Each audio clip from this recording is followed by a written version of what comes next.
네, 경제판 돋보기 시간입니다. 어제 삼성전자가 확정 실적을 발표하면서 컨퍼런스 콜이 진행이 됐고요. 이에 따라서 IT 쪽 반도체 투심이 조금 살아나는 모습이었습니다. 삼성전자만 좀 부진한 느낌이기는 했죠. 자, 우리가 이제 메모리 반도체 업계 어떻게 좀 해석을 해봐야 될지 오늘은 YG경제연구소 차영주 소장과 함께합니다. 어서 오세요. 안녕하십니까? 네.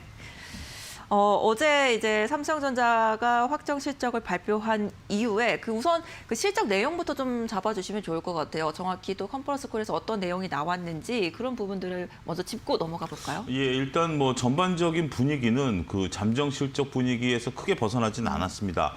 단지 이제 매출이 일단 한 1조 정도 늘었다라는 부분들이기 때문에 워낙 큰 매출이기 때문에 그렇게 크지는 않았죠. 70조를 넘어섰다라는 거, 분기 매출이 70조대를 넘어섰다라는 게 최고다.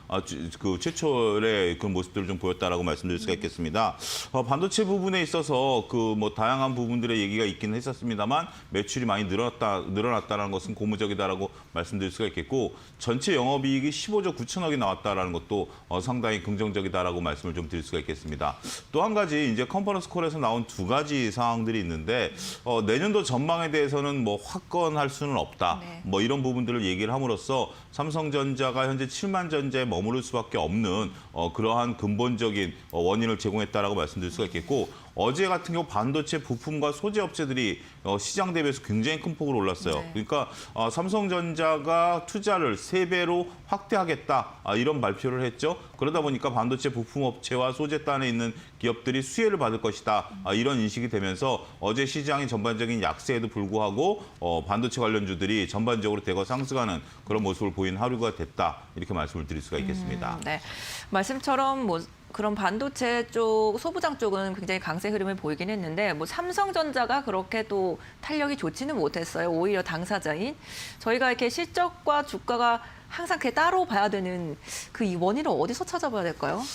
항상 주가가 기업의 실적을 따라간다라고 보기는 어렵습니다만 특히 삼성전자의 이런 주가와 실적의 괴리율이 네. 커지게 된 것은 꽤 오랜 시간이기 때문에 네. 이것에 많은 투자자분들이 답답해하고 계실 것으로 미루어 짐작을 합니다. 가장 큰 원인은 외국인들의 매도세에 일단 있다라고 말씀을 좀 드릴 수가 있겠죠. 외국인들이 삼성전자 어제 같은 경우 기관이 삼성전자를 샀음에도 불구하고 외국인들이 매도세는 계속 이어지고 있어요. 특히 경쟁 업체라고 보기에는 조금 그렇다 하더라도 하이닉스 같은 경우 외국인들이 좀 사는데 삼성전자는 지속적으로 매도세가 나온다라는 점이 그 이유를 제가 여기서 왜 파느냐 그거까지 말씀드릴 수 있는 영역은 아닙니다. 많은 분들이 궁금해하심에도 불구하고 그렇죠. 실상 알 수 있는 방법이 네. 없어요. 그렇기 때문에 일단 외국인들의 매도세가 좀 많이 나오고 있다라는 부분들이고요.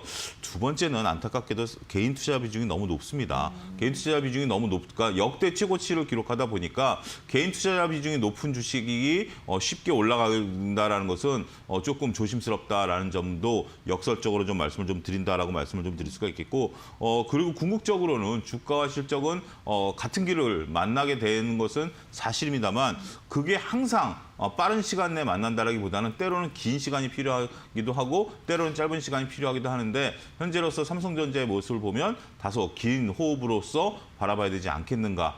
많은 전문가분들 최근에 저도 아무래도 반도체 부분에 있어서 가장 뛰어난 애널리스트라고 불려지는 노근창 센터장이라든지 아니면 신한금투의 센터장이라든지 이런 분들 얘기를 들어보면 네. 7만 전자 부분이면은 더 이상 밀릴 것은 없다.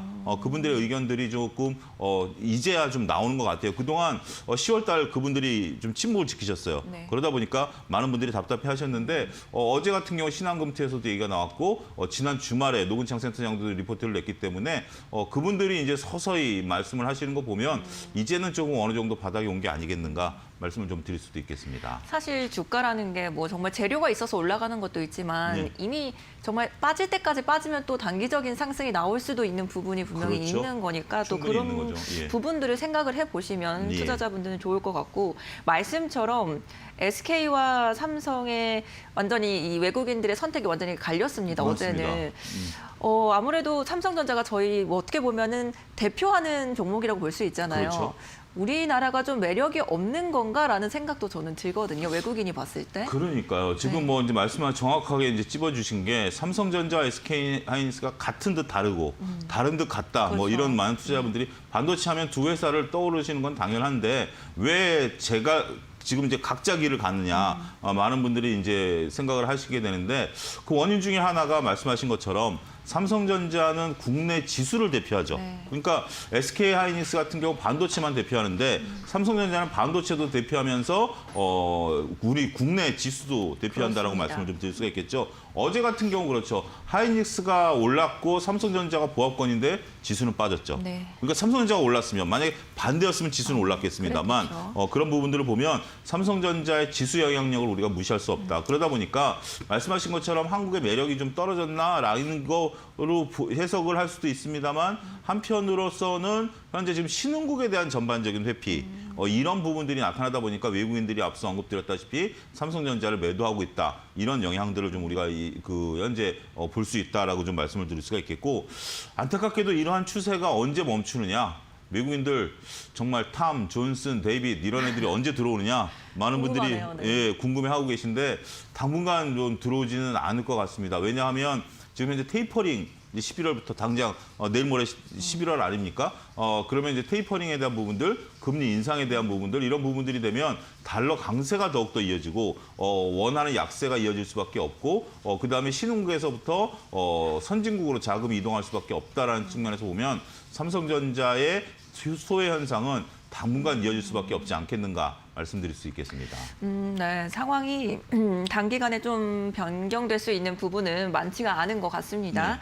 자, 그렇다면 그 메모리 반도체 관련된 이야기들도 분명히 나왔었던 것 같아요. 네. 어떤 내용이 나왔죠? 메모리 반도체가 지금 현재 사이클이 단축이 되고 있다. 그러니까 이제 메모리 반도체가 새로운 것들이 계속 나오고 있다. 이제 뭐 이런 건데 이런 걸 구체적으로 또 밝혔어요. 삼성전자 컨퍼런스 콜에서 구체적으로 밝혔는데 반도체 사용처가 다양해지고 있다는 겁니다. 정말 반도체들이 뭐 곳곳에 많은 양의 반도체들이 들어가고 있다라고 좀 말씀을 좀 드릴 수가 있겠고 이런 것들의 또 하나의 원인은 세 가지를 밝혔는데 첫 번째는 다양하다. 두 번째는 공정의 세분화가 이루어지다 보니까 고도화가 지속이 되고 있다라고 말씀을 드릴 수가 있겠습니다.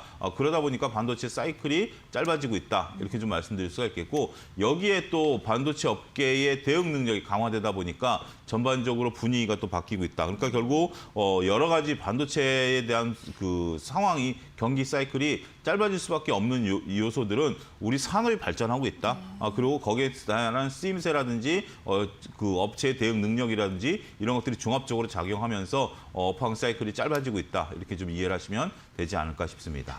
네, 저희 반도체와 관련해서 전반적인 시장 상황 한번 체크를 하고 있습니다. SK 하이닉스와 삼성전자가 왜 이렇게 갈리는지 거기에 대한 이야기도 한번 나눠보고 있는데요. 자, 이와 관련해서 또 살펴볼 만한 종목들 먼저 체크하고 넘어오겠습니다. 김나은 캐스터입니다. 경제판 돋보기의 시간입니다. 어제장 삼성전자, SK하이닉스가 역대급 3분기 실적을 발표한 것을 필두로 반도체 관련주들이 오랜만에 시세를 분출했습니다. 오늘은 반도체 관련주들 만나보도록 하겠습니다. 먼저 테크윅입니다. 테크윅은 반도체 후공정 검사 장비 업체로 파이널 테스트에서 사용되는 핸들러를 주력 제품으로 공급하고 있습니다. 이 핸들러가 매출에서 차지하는 비중이 50%를 웃돌 정도로 핵심인데요. 이번 3분기 실적은 시장 기대치를 크게 하회했습니다. 주요 고객사였던 SK하이닉스 양 비중 감소로 매출 변동폭이 커졌기 때문인데요. 때문에 테크윅은 공급망 변동에 따라 삼성전자 향 영업에 전사 역량을 집중한다는 방침입니다. 현재는 삼성전자와 거래가 거의 전무한 상황인데요. 삼성전자가 비메모리 공정 투자를 확대하고 있는 만큼 존재감을 키우겠다는 계획입니다. 그동안 메모리 핸들러에 치우친 장비 포트폴리오를 핸들러가 적용되는 분야인 칩 레벨과 시스템 레벨 등으로 다변화하면서 성장을 꾀하고 있습니다. 앞으로의 성과 주목해 보시기 바랍니다. 계속해서 에이펙트입니다. 회사는 SK하이닉스 협력사 4곳에 의해서 처음 설립된 업체인데요. 이후 메모리 테스트 전문 기업으로 성장했습니다. 이에 따라 SK하이닉스가 고객 비중의 반 이상을 차지하고 있고요. 디램 테스트 외주 물량 가운데 에이펙트 점유율은 지난 6년간 2배 가까이 성장했습니다. 이에 특정 사업 의존도를 낮추기 위해서 비메모리 후공정 사업에도 뛰어들었고 현재 순항 중인데요. 최근 자동차 전장용 반도체 테스트 장비를 발주한 데 이어서 또 다른 팹리스 업체에도 장비 발주가 진행되는 등 좋은 성과를 내고 있습니다. 이에 따라 비메모리 테스트 관련 인프라 구축에도 더 속도를 내고 있는데요. 지난 2월에는 전담 영업팀을 조직해서 외부에서 영업 전문가를 영입하는 데 이어서 충북에 공장을 마련하고 음성 공장에 관련 조직을 신설하는 등 관련한 속도를 내고 있습니다.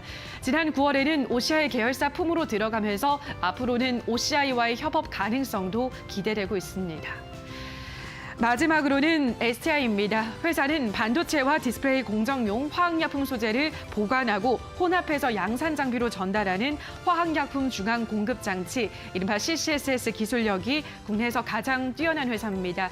국내에서 40% 넘는 점유율을 가지고 있고요. 세계 시장에서는 점유율 1위를 지키고 있습니다. 매출 80%가 바로 이 CCSS 장비에서 나오는데요. 이러한 STI는 최근 탄화교소 웨이퍼 제조 핵심인 양산용 6인치 인곡 성장로 개발에 성공하면서 주목받았는데요. 탄화교소는 대체 소재 가운데서도 화학 물리적으로 매우 안정적인 특성을 갖고 있어서 꿈의 반도체 소재라 불리는데요. 이번 6인치 인곡 장비 개발에 성공하면서 앞으로는 글로벌 탄화교소 시장에 진출하는 토대를 마련했고 전력 반도체 시장에서 경쟁 우위를 점할 수 있을 것으로 기대되고 있습니다. 이 종목의 성과도 주목해 보시기 바랍니다. 자, 여기까지 오늘은 모멘텀 있는 반도체 관련주들 확인하셨습니다. 네, 함께 종목 살펴보고 왔습니다. 저희도 이야기 이어서 한번 해볼 텐데요. 삼성전자도 이제 메모리 반도체에 대해서는 어느 정도 지금 좀 뭐 어려운 부분들이 있긴 하지만 괜찮아질 것이다라는 입장이었던 것 같아요. 소장님은 어떻게 보고 계신가요? 그런데 우리가 좀 냉정히 봐야 될 게 회사가 우리가 어려질 것이다라고 얘기한다는 것은 그렇죠. 조금 쉽지 않죠.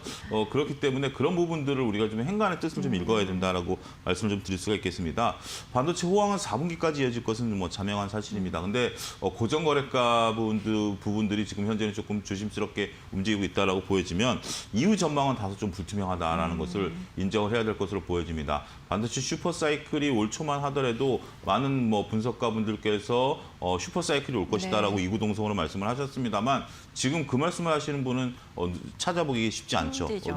눈을 씻고도 찾아볼 수 없다라는 부분들을 보면 그분들이 뭐 말을 바꾼 게 아니라 상황들이 그렇게 바뀌었다라고 하는 것을 인정해야 되죠. 주식시장에서 여러분들이 가장 조심해야 될 게 말 바꾸는 것을 이상하게 생각하시면 안 됩니다. 상황이 바뀌면 그거를 바뀌었다라고 얘기해 주는 게 고맙지 아니야 뭐 내가 침묵을 지키겠다 이거는 그렇죠. 뭐 오히려 더 독이 된다라는 점을 여러분들이 여담삼아 말씀드리고 따라서 지금 현재 반도체 사이클에 따라서 이거 투자를 해야 되는 건데 우리가 경기 민감주는 경기 상황에 따라서 투자 사이클을 잘 타야 되는데 이런 반도체 관련주들은 반도체 업황에 따라서 이런 부분들이 움직인다라는 거 아니겠습니까? 결국 그런 부분들을 본다라면 적극적인 대응을 하기에는 다소 조금 미흡하지 않겠는가 말씀을 드릴 수가 있겠습니다.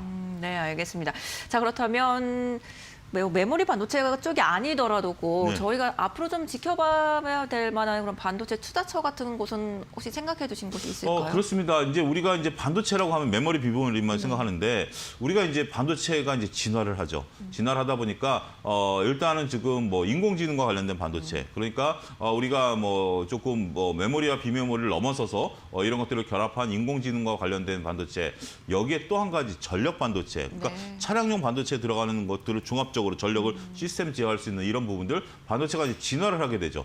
이런 부분들을 우리가 이제 살펴봐야 된다라고 말씀드릴 수가 있겠고 따라서 반도체가 이제 메모리 비메모리만 있는 것들이 아니라 거기에 이제 위탁 생산하는 이제 부분들까지 이제 세 부분만 생각하다가 이제는 뭐 아직까지 근데 이 인공지능이라든지 전력 반도체 같은 경우가 삼성전자급이나 하이닉스급이 하기에는 그렇게 규모가 크지는 않습니다. 뭐 차량용 반도체도 마찬가지고요. 하지만 그 밑에 단에 있는 뭐 DB하이텍이라든지 이런 업체들이 하기에는 파운드리 업체들이 하기에는 충분한 생산 능력과 쓰임새들이 있다라고 보여지고 그러한 부분들을 감안한 투자 전략들을 세우시는 것도 하나의 팁이 되지 않을까 말씀드릴 수가 있겠습니다. 네, 이렇게 저희 전반적인 메모리 반도체부터 시작해서 앞으로 우리가 또 투자처로 생각해 봐야 될 곳까지 함께 살펴봤습니다. 지금까지 YG경제연구소의 차영주 소장과 함께했습니다. 고맙습니다. 감사합니다.